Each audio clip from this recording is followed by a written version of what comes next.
இன்றைய காலத்தில் இருக்க இளைஞர்களுக்குள்ளே இருக்கிற அநேக விதமான கேள்விகளை இந்த புதன்கிழமையில் நம்ம தொடர்ச்சியாக பார்க்கலான்னு சொல்லி இன்றைக்கி 2வது வாரத்தில் ஒரு கேள்வியை எடுத்துகிட்டு வந்திருக்கேன். லாஸ்ட்டாக நம்ம டேட்டு போடலாமா போடக்கூடாதா அப்படின்ற ஒரு தலைப்பில் நம்ம பேசியிருந்தோம். அது தொடர்ச்சியாக இன்றைக்கி சில காரியங்களை குறித்து பேசுவோம். அது போன வாரம் பேசுனது நிறைய பேருக்கு பிரயோஜனமாக இருந்தது. இன்றைக்கி ஒரு மேஜரான ஒரு விஷயத்தை குறித்து நம்ம பேசுவோம். தம்ப்லைன்லேயே உங்களுக்கு தெரிஞ்சிருக்கும். அதனால் நான் உங்கள் ரிச்சர்ட் ஜார்ஜ் முல்லர். இன்றைக்கி ஒரு வீடியோக்குள்ளே போகலாம் வாங்க.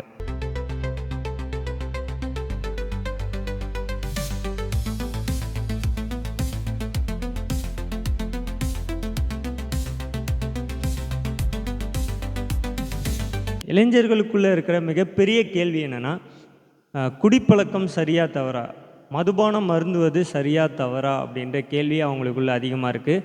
இதை குறித்து வேதம் நமக்கு என்ன சொல்லுகிறது, வேதத்தில் இருக்க கருத்துக்கள் என்ன அப்படின்றதை குறித்து இந்த வீடியோவில் நான் படித்த வரைக்கும், நான் தெரிந்து கொண்ட விஷயத்தை வரைக்கும் நான் சரியாக சொல்லிடுறேன். நான் சொல்கிற காரியங்கள் ஏற்றுக்கொள்கிற விதமாக இருந்தால் கண்டிப்பாக ஏற்றுக்கொண்டு அந்த ஒரு பழக்கத்திலேருந்து வெளியே வாங்க. இல்லைப்பா நீ சொல்கிறது ஒன்றும் புரியலை, நீ சொல்கிறது ரொம்ப முரண்பாடாக இருக்குன்னா கீழே கமெண்டில் சொல்லுங்கள். இதை குறித்து நான் அதிகமாக இன்னும் படிச்சுட்டு இன்னும் தெளிவான வீடியோவை நான் உங்களுக்கு மேக் பண்ணுறேன். கிறிஸ்துவர்களுக்குள்ளே இருக்கிற அந்த கிறிஸ்துவ இளைஞர்களுக்குள்ளே இருக்கிற மேஜரான ஒரு 10 கேள்விகளை குறித்து இந்த வீடியோவில் நான் உங்களுக்கு கிளியராக சொல்லிடுறேன். முதலாவது கேள்வி, குடிக்கலாமா வேணாமா, குடிப்பழக்கத்தும் சரியா தவறா அப்படின்ற காரியத்தை குறித்து. இந்த மதுபானம் குடிப்பதை குறித்து வேதம் நமக்கு 2 விதமாக சொல்லப்படுகிறது. நம்ம நிறைய விஷயங்களை வேதத்தில் பார்த்தா மதுபானம் நிறைய பேர் யூஸ் பண்ணியிருக்காங்க. மதுபானம் சொல்கிறத காட்டிலும் திராட்சை ரசம் நிறைய பேர் யூஸ் பண்ணியிருக்காங்க. அதை தான் என்ன பண்ணுவாங்கன்னா சரக்கோடு சேர்த்து என்ன பண்ணுவாங்கன்னா பேசுவாங்க, மதுபானத்தை குறித்து பேசுவாங்க. ஆதியாகமத்திலேருந்து நம்ம வாசிக்கும் போது அந்த இடங்களில் வந்து இந்த திராட்சை ரசத்தை அதிகமாக யூஸ் பண்ணதை நம்ம என்ன பண்ணலாம், நிறைய இடங்களில் பார்க்கலாம். அதை குறித்து தான் வாலிபர்களுக்குள்ள அதிகமான கேள்விகள் இருக்குது. அப்போ வேதத்திலே அந்த திராட்சை ரசத்தை இல்லை இங்கிலீஷில் ஒயினை குடிச்சிருக்கிறாங்கல்ல, அப்போ அது சரிதானே அப்படின்னும் போது நான் இந்த விஷயத்த நான் ஆமல்ல சரிதானே அப்படின்னு பார்க்கும்போது இங்கே ஒரு விஷயத்தை பார்த்தேன். அவர்கள் வந்து அந்த காலகட்டங்களில் அவங்களுடைய கலாச்சாரங்களை பார்க்கும்போது அது அவங்களுடைய அன்றாட உணவுகளில் ஒன்றாக இருந்தது. அவங்களுடைய வேலையும் சரி, அவங்களுடைய செய்த வேலைகளினால் அவங்க அதை வந்து பயன்படுத்திகிட்டு இருந்தாங்க. நீங்கள் வந்து இந்த நல்ல சமாரியன் அப்படின்ற ஒரு ஓமையை படிக்கும்போது அதில் சொல்லப்படுகிறோம், திராட்சை ரசத்தினாலே அவன் புண்ணெல்லாம் என்ன பண்ணாங்க கழுவுனாங்க. அது ஒரு மெடிசனாகவும் என்ன பண்ணாங்க யூஸ் பண்ணாங்க. அப்போ இந்த காலத்தில் இருக்கிற மதுபானங்களை குறித்து கொஞ்சம் நம்ம ஆராய்ச்சி பண்ணியும் பார்க்கணும். ஆராய்ச்சி பண்ணினா குடிச்சு பார்க்கணும்னு சொல்லலை, அதை பற்றி தெரிஞ்சுக்கணும். அது உடலுக்கு பலம் தருமா இல்லை ஆரோக்கியம் தருமான்னு தெரிஞ்சுக்கணும். ஆனால் இங்கே நான் வேதத்தில் படிக்கும்போது ஒரு காரியம் தெளிவாக புரிஞ்சுக்கிட்டேன். மது வெறியராக இருக்கக்கூடாது அப்படின்னு வேதம் நமக்கு சொல்லுகிறது. மது வெறியராக இருப்பது முற்றிலுமாக வேதத்திற்கு புறமான காரியம் அப்படின்னு வேதம் சொல்லுது. எபேசியர் 5:18 சொல்லப்படுகிறது, துன்மார்க்கத்துக்கு ஏதுவான மதுபான வெறி கொள்ளாமல் ஆவியினாலே நிறைந்து. அப்போ மதுபான வெறி நமக்கு இருக்கக்கூடாதுன்னு வேதம் என்ன பண்ணுது, அழகாக சொல்லுது. நீங்கள் நீதிமொழியில் வாசித்து பார்த்தா தெரியும், மதுபான வெறியும் நம்முடைய குடும்பங்களில் இருக்கக்கூடாது அப்படி சொல்லுது. அந்த காலகட்டங்களில் வந்து அதை வந்து ஒரு மெடிசனாகவும் தங்களுடைய வாழ்க்கையில் ஒரு அன்றாட உணவாகவும் தான் வச்சுட்டு இருந்தாங்க. அதுலேயும் சில பேர் எக்ஸ்ட்ரீமாக போய் அதை மதுபான வெறியராய் மாறினதை வேதம் புறம்பாய் தள்ளுகிறது அப்படின்றத, அது வந்து டோட்டலாக அகெயின்ஸ்ட் அப்படின்றத வேதம் தெளிவாக சொல்லுறது. மதுபான வெறியர் இப்போ குடிக்கலான்னு நீ சொல்கிறதானா அப்படின்னு சில பேர் இந்த வீடியோவை பார்க்கும்போது தெரியுது. நான் முழுசாக சொல்லி முடிக்கும் போதே உங்களுக்கு தெரிஞ்சிடும் நான் என்ன கான்செப்டில் இந்த வீடியோவை பேசுகிறேன்னு தெரிஞ்சிடும். இது மேஜராக எல்லாருக்குள்ளேயும் இருக்கும். இயேசு தண்ணீரை திராட்சை ரசமாக மாற்றினாங்கல்ல, அப்போ இயேசு வந்து திராட்சை ரசத்தை ஒயினை ப்ரமோட் பண்ணுறாங்க. அப்போ ஒயின் குடிக்கிறதுல என்ன தப்பு, குடிக்கிறதுல என்ன தப்பு, சாராயம் குடிக்கிறதுல என்ன தப்பு அப்படின்ற ஒரு ஜென்ரலான கேள்வி வாலிபர் மத்தியில் இருக்கும். இங்கே ஒரு விஷயத்தை நான் நோட் பண்ண வரைக்கும், இயேசு வந்து இந்த கானா ஊரில் அந்த கல்யாணத்தில் தண்ணீரை திராட்சை ரசமாக மாற்றினது யோவான் 2வது அதிகாரம் 1வது வசனத்துலேருந்து 11வது வசனம் வரைக்கும் நீங்கள் வாசித்து பார்க்கலாம்.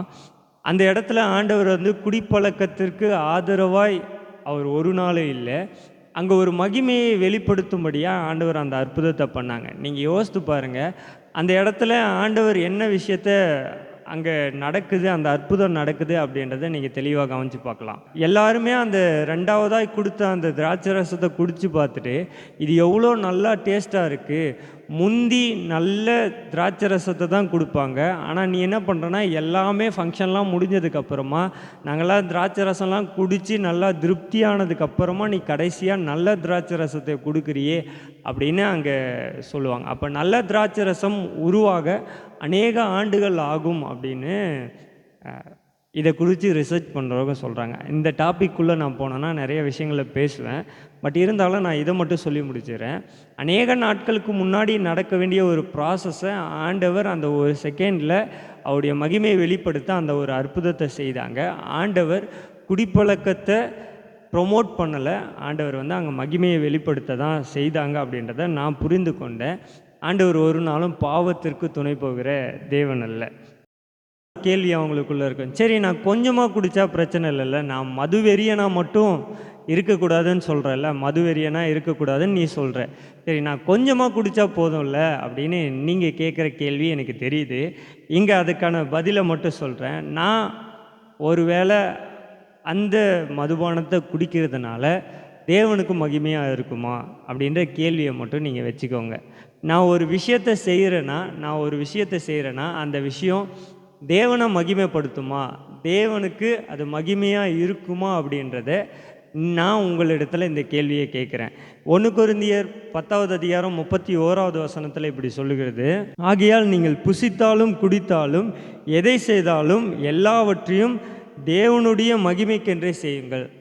இப்போ நம்ம சொல்கிறோம்ல, நான் வேதத்திலிருந்து தானே கேள்வி கேட்குறேன், ஆண்டவரே இப்படியெல்லாம் செஞ்சுருக்காங்களே அப்படின்னா, இங்கே பவுல் கொரிந்திய சபைக்கு எழுதும்போது சொல்கிறாங்க, நான் ஒரு விஷயத்தை செய்கிறேன்னா, நான் ஒரு வேளை சாப்பிட்றேன்னா, ஒரு வேளை குடிக்கிறேன்னா, இல்லை ஏதோ ஒரு காரியத்தை நான் செய்கிறேன்னா, இந்த காரியத்தினால தேவனுக்கு மகிமைப்படுமா அப்படின்றத நான் கொஞ்சம் ஆராய்ச்சி செய்து பார்க்கணும். சப்போஸ் அது ஆண்டவருக்கு மகிமை செலுத்தலை, அது மற்றவர்களுக்கு இடரெல்லாம் இருக்குதுன்னா டோட்டலாக நான் அதை அகெயின்ஸ்ட் பண்ணி அதை விட்டு வெளியே வரணுன்றத வேதம் நமக்கு தெளிவாக சொல்லுது.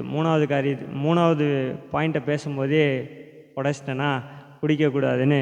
இப்போ அதுக்கு கீழே இன்னும் நிறைய கேள்விகள் இருக்குது, அதெல்லாம் நான் வரிசையாக சொல்கிறேன். ஏன்னா நண்பர்கள் என்னை வலியுறுத்துகிறாங்கல்ல, என்னை நண்பர்களோடு இருக்கும்போது நண்பர்கள் பரவாயில்ல கொஞ்சமாக குடிப்பா அப்படின்னு என்னை கேட்குறாங்களே, அப்போ நான் கொஞ்சமாக லைட்டாக குடிக்கலாம்ல, அதில் என்ன தப்பு அப்படின்னா, இங்கே கலாத்தியர் 1வது அதிகாரம் 10வது வசனத்தில் பவுல் கலாத்தியருக்கு எழுதும்போது இப்படி சில விஷயங்களை சொல்கிறார். அதுக்கு முன்னாடி நான் சொல்கிறேன் பாருங்க, நம்முடைய நண்பர்கள் சில நேரங்களில் இப்படி சொல்லும்போது நாம் யாரை பிரியப்படுத்துகிறவர்களாக இருக்கிறோம், தேவனை பிரியப்படுத்துகிறவர்களாக இருக்கிறோமா, மனுஷனை பிரியப்படுத்துகிறவர்களாக இருக்கிறோமா அப்படின்ற கேள்வியை மட்டும் வச்சுக்கோங்க. என் நண்பன் சொல்கிறான் அதனால் நான் கொஞ்சமாக குடித்தா என்ன தப்புன்னு கேட்குற உங்களிடத்தில், நான் இந்த விஷயத்தை செய்கிறதுனால தேவனுக்கு பிரியப்படுமா, இல்லை நான் இந்த விஷயத்தை செய்கிறதுனால மனுஷங்க பிரியப்படுவாங்களா அப்படின்ற காரியத்தை மட்டும் நான் உங்களிடத்தில் வைக்கிறேன். கலாத்தியர் 1வது அதிகாரம் 10வது வசனத்தில் இப்படி சொல்கிறாரு, இப்பொழுது நான் மனுஷரையா தேவனையா யாரை நாடி போதிக்கிறேன், மனுஷரையா பிரியப்படுத்த பார்க்கிறேன், நான் இன்னும் மனுஷரை பிரியப்படுத்துகிறவனா இருந்தால் நான் கிறிஸ்துவின் ஊழியக்காரன் அல்ல. ஊழியக்காரனா பாஸ்டர் மட்டும் சொல்லலை, இயேசுடைய வார்த்தையை வேதத்தை பற்றி தெரிந்த எல்லாருமே அவருடைய உண்மையுள்ள ஊழியக்காரர்கள் அப்படின்னு வேதம் சொல்லுது. அப்போ நான் மனுஷனை பிரியப்படுத்துகிறேன்னா தேவனை பிரியப்படுத்துகிறேன்னா, நான் என் நண்பர்களை பிரியப்படுத்துகிறேன்னா இல்லை என்னுடைய தேவனை பிரியப்படுத்துகிறேன்னா அப்படின்ற கேள்வியை நான் உங்களிடத்துல வைக்கிறேன். எல்லார் இடத்திலும் இருக்கிற ஜென்ரலான ஒரு கேள்வி என்னென்னா, நான் மதுபானம் குடிக்கிறதுனால, நான் குடிப்பழக்கத்தில் இருக்கிறதுனால என்னுடைய சாட்சி பாதிக்கப்படுமா, என்னுடைய டெஸ்டமனி பாதிக்கப்படுமா அப்படின்னா, ஆமாம். நம்முடைய வாழ்க்கையில் அந்த குடிப்பழக்கம் அப்படின்னு ஒரு விஷயம் இருந்துச்சுன்னா அது நம்முடைய வாழ்க்கையை பாதிக்கும் என்பது கிறிஸ்துவத்தில் இருக்கிற மிகப்பெரிய அணித்தரமான உபதேசங்களில் ஒன்று தான். மத்தேயு 5வது அதிகாரம் 16வது வசனத்தில் சொல்லுது, இவ்விதமாக மனுஷன் உங்கள் நற்கிரியைகளை கண்டு பரலோகத்தில் இருக்கிற உங்கள் பிதா மகிமைப்படும்படி உங்கள் வெளிச்சம் யாவருக்கும் முன்பாகவும் பிரகாசிப்பதாக. நான் தொடர்ச்சியாக சில விஷயங்களை வேதத்திலிருந்து நான் சொல்கிறேன், இப்போ வசனத்தை மட்டும் சொல்கிறேன்னு கொஞ்சம் எரிச்சல் ஆகிடாதீங்க. இந்த இடத்துல சொல்லப்படுது, என்னுடைய நற்கிரியைகள் வெளிப்படணும், என் நற்கிரியைகள் வெளிப்படுறதுனால நான் வெளிச்சமாக மாறணும். நான் மதுபானம் குடிக்கிறதுனால என் சாட்சி கெடுமானா? ஆமாம், கண்டிப்பாக கெடும். ஏன் கெடுன்றதுக்கு பின்னாடி சில விஷயங்களை நான் சொல்கிறேன். மனுஷர் உங்கள் நற்கிரியிலே கண்டு பரலோகத்தில் இருக்கிற உங்கள் பிதா மகிமைப்படும்படி உங்கள் வெளிச்சம் யாவருக்கு முன்பாகவும் பிரகாசமாக இருக்கணும். பரலோகத்தில் இருக்கிற தேவன் நம்ம மேலே பிரியமாக இருக்கணும், நம்ம மேலே மகிமையாக இருக்கணும்னா, நம்முடைய வெளிச்சம் எல்லாருக்கும் முன்னாடி பிரகாசமாக இருக்கணும்னா, நம்ம நற்கிரியைகளை காண்பிக்கிறவர்களாக இருக்கணும்னு இந்த வசனம் அதிகமாக சொல்லுது. நான் குடிக்கல, ஆனால் நான் மற்றவங்கள பார்த்து இவங்க குடிக்கிறாங்கன்னு நான் தீர்க்கலாமா? நீ குடிக்கிற, நீ குடிப்பழக்கத்தில் இருக்க அப்படின்னு தீர்க்கலாமானா இங்கே சொல்லுது இல்லை, அந்த ஒரு விஷயத்தை செய்யக்கூடாது அப்படின்னு வேதம் சொல்லுது. ஏன்னா ஆச்சரியமாக இருக்குதுன்னு பார்த்தீங்களா? இப்போ ஒருத்தங்களை பார்த்து நீ குடிக்கிற, நீ குடிப்பழக்கத்தில் இருக்க அப்படின்னு சொல்லக்கூடாது அப்படின்னு நான் வேதத்தில் இருந்து நான் படித்தேன். அதை நான் உங்களுக்கு சொல்கிறேன். ஏன்னா சத்தியத்தை அன்போடு பேசினாலே ஒருவேளை ஆண்டவர் அவர்களுக்குள்ளே கிரியை செய்து அவங்க மனம் மாற ஆண்டவர் உதவி செய்வாங்க அப்படின்றதை நான் புரிந்து கொண்டேன். நம்முடைய தீர்மானங்கள் அல்ல, மனம் மாற்றுகிறது, மனதை திருப்புகிறது, அந்த குடிப்பழக்கத்திலிருந்து நல்வழிப்படுத்துகிறதற்கு நம்ம ஒரு சாவியாக தான் இருக்க முடியும். அவங்களை திருப்பி கொண்டு வருகிறது ஆண்டவருடைய வேலையாக இருக்குது. நம்ம அன்போடு சொன்னால் அவங்க ஏற்றுக்கொள்ளுவார்கள் என்பதை இந்த வேதம் சொல்லுது.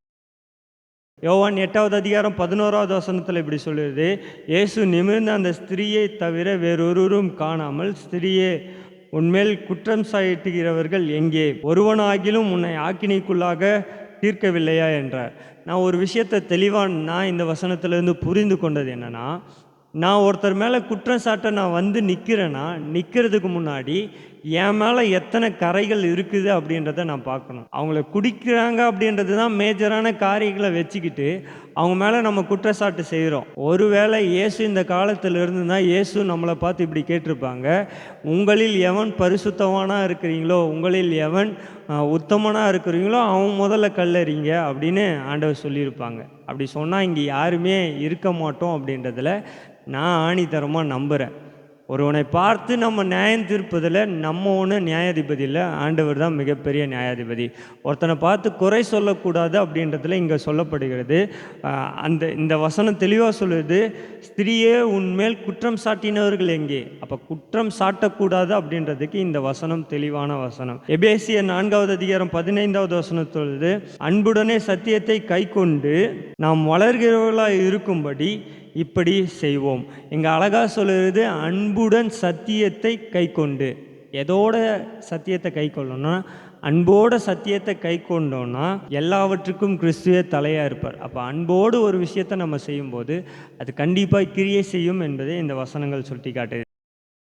நான் ஒருவேளை எனக்கு இப்படி சொல்ல யாருமே இல்லை, ஒருவேளை உன் வீடியோவை பார்த்துட்டேன்பா, நான் இந்த குடிப்பழக்கத்திலேருந்து வெளியே வர்றதுக்கு நான் என்ன செய்யணும்? இந்த குடிப்பழக்கம் எனக்கு இருக்குது. கேள்வி என்னென்னா, எனக்கு இந்த குடிப்பழக்கத்தில் நான் மாட்டிக்கிட்டேன், இதிலேருந்து வெளியே வர்றதுக்கு நான் என்ன பண்ணணும்?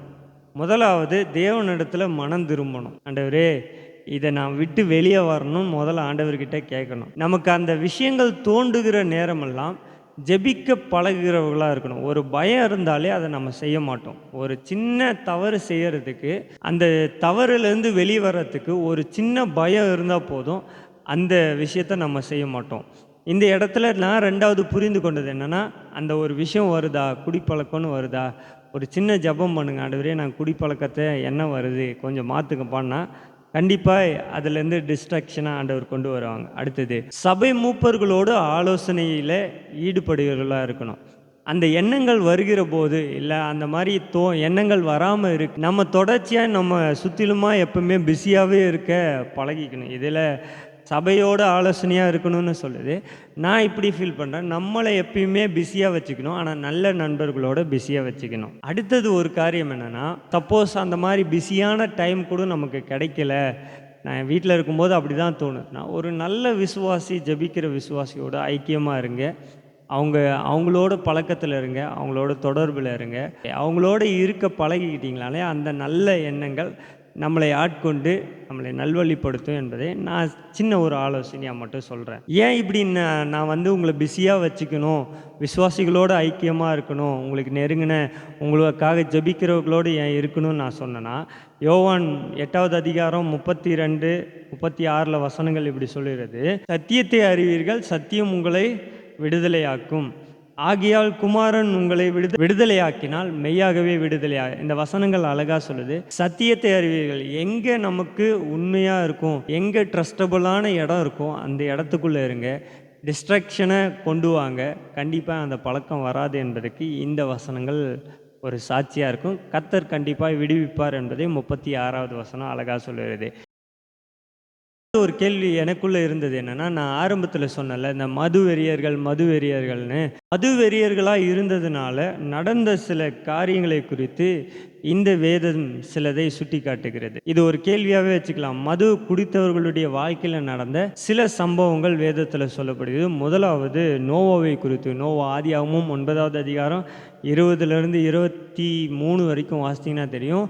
நோவா ஒரு திராட்சை தோட்டத்தை உருவாக்குறாரு. அந்த தோட்டத்தை முழுவதுமாய் பண்படுத்தி அதுலேருந்து சாறுகளை எடுத்து அதை பதப்படுத்தி தலைவர் நல்ல ஜாலியில் சரக்கில் படுத்து தூங்கிட்டார். தூங்கினவருடைய வாழ்க்கையில் தன்னுடைய பிள்ளைகள் அவனுடைய நிர்வாணத்தை பார்த்ததுனால இந்த நோவா தன்னுடைய சொந்த பிள்ளைகளை சபிக்கிறதை அங்கே பார்க்கலாம். மதுவெறியர்களாக இருக்கிறவர்கள் அவருடைய வாயிலிருந்து வருகிற வார்த்தை நல்ல வார்த்தையாக இருக்கும், ஆனால் கண்டிப்பாக நல்ல வார்த்தையாக இருக்காது.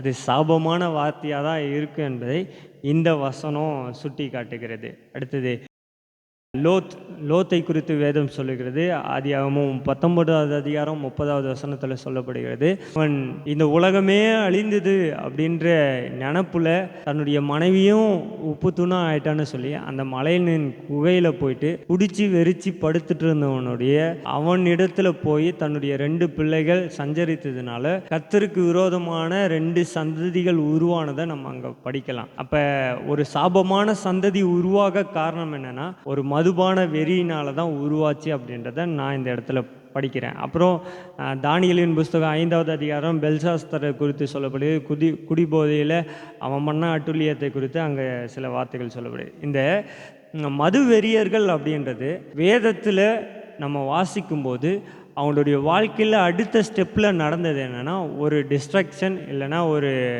டிஸ்ட்ராய் தான் அங்கே நடந்திருக்கு. அங்கே ஒரு பெரிய அழிவு தான் நடந்திருக்குது. நம்ம வேதத்தில் அழகாக படிக்கலாம். ஆபத்தை கொண்டு வருகிறது தான் எதுனா மதுபான வெறி என்பதை நான் புரிந்து கொண்டேன். நான் ஒரு கேள்வி சொன்னேன் தெரியுமா, மதுபானத்திலிருந்து நான் வெளியே வந்துட்டேன். வெளியே வந்ததுக்கப்புறம் நான் பண்ண வேண்டிய சில காரியங்கள் என்னென்னா, ஆவியானவரோடு ஆண்டவரோடு இணைவர்களாக இருக்கணும். தங்களுடைய சுயத்தை மொத்தமாக மாற்றணும், பரிசுத்தமாக வாழணும், ஞானமாக இருக்கணும், அன்பாக இருக்கணும், நல்சாட்சி உள்ளவர்களாக இருக்கணும். கலாத்தியர் 5வது அதிகாரம் 22, 23 சொல்லப்படுகிற அந்த அபிஷேகத்துக்குள்ளே நிறைந்தவர்களாய் இருக்கணும் என்பதை காரியத்தில் நான் உங்களுக்கு சொல்கிறேன்.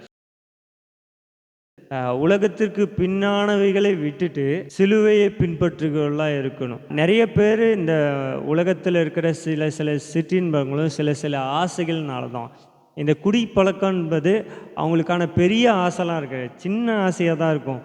இன்றைக்கி ஒரு நாள் குடித்து பார்க்கலாம், இன்றைக்கி ஒரு நாள் பண்ணலாம், என்ன தப்பாகிட போகுது பார்த்துக்கலாம், இன்றைக்கி ஒரு நாள் குடித்தா என்ன தப்பு, என்ன ஒன்றும் ஆக போகுது இல்லையா அப்படின்ற அவங்களுடைய மனசில் இருக்கிற எண்ணங்கள் தான் பிற்காலத்தில் அவர்களை எப்படி மாற்றுகிறதுனா, தங்களை மது வெறியர்களாய் மாற்றுகிறது, தங்களுடைய வாழ்க்கையை டிஸ்ட்ராய் பண்ணுகிறதாய் அந்த ஒரு விஷயம் மாற்று. அப்போ நான் ஆரம்பத்திலேயே இந்த உலகத்தை விட்டுட்டு, உலகத்தின் காரியத்தை விட்டுட்டு யாரை பின்பற்றுகிறவர்களாக இருக்க பழகிக்கணும்னா, கிறிஸ்துவை பின்பற்றுகிறவர்களாக இருக்க நான் பழகிக்கொள்ளணும்.